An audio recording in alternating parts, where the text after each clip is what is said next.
ஏதோ ஒண்ணுல நீங்க அடிமையா இருக்கலாம். கர்த்தர் பல வருஷமா உங்களிடத்துல சொல்லிட்டு இருக்கலாம், பல மாதங்களா உங்கள்கிட்ட சொல்லிட்டு இருக்கலாம், இதை விட்டுருமா, இது உனக்கு சரியாகாது, இது விட்டுருப்பா, இது உன்னுடைய எனக்கு என்னுடைய சித்தம் இல்ல, இந்த காரியத்தை நீ விட்டுரு, இந்த காரியம் உன்னை அழிச்சிடும், இந்த காரியம் உன்னுடைய கிருபைகள் எல்லாம் உன்னை விட்டு எடுத்துரும், இந்த காரியத்தோட நீ வாழாத, நீ ஸ்பெஷலா அழைக்கப்பட்ட ஒரு தேவனுடைய பிள்ளை, உன்னை தாயின் கருவில் உருவாகும் முன்னே நான் தெரிந்து கொண்டேன், அதுக்காக தான் இந்த திருச்சபையில் நான் உன்னை வச்சிருக்கிறேன், அதுக்காக தான் உனக்கு ரட்சிப்பு கொடுத்துறேன், நீ விட்டுரு விட்டுரு விட்டுருன்னு சொல்லி இந்த திருச்சபைக்கு நீங்க வந்த நாள் முதற்கொண்டே ஆண்டவர் பேசி கொண்டிருக்கலாம். இந்த வருஷம் ஆரம்பத்திலிருந்து கர்த்தர் பேசி கொண்டிருக்கலாம், ஒவ்வொரு மாதமும் கர்த்தர் பேசி கொண்டிருக்கலாம். நீ போகிற காரியத்தில் எல்லாம், செய்யற காரியத்தில் எல்லாம் ஆண்டவர் தோல்வியை கொடுத்து விட சொல்லி இருக்கலாம்.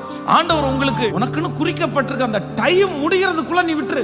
அந்த டைம் முடிஞ்சதற்கு பிறகு யாராலையும் அந்த நேரத்தை உன்னுடைய வாழ்க்கையில கொடுக்க முடியாது.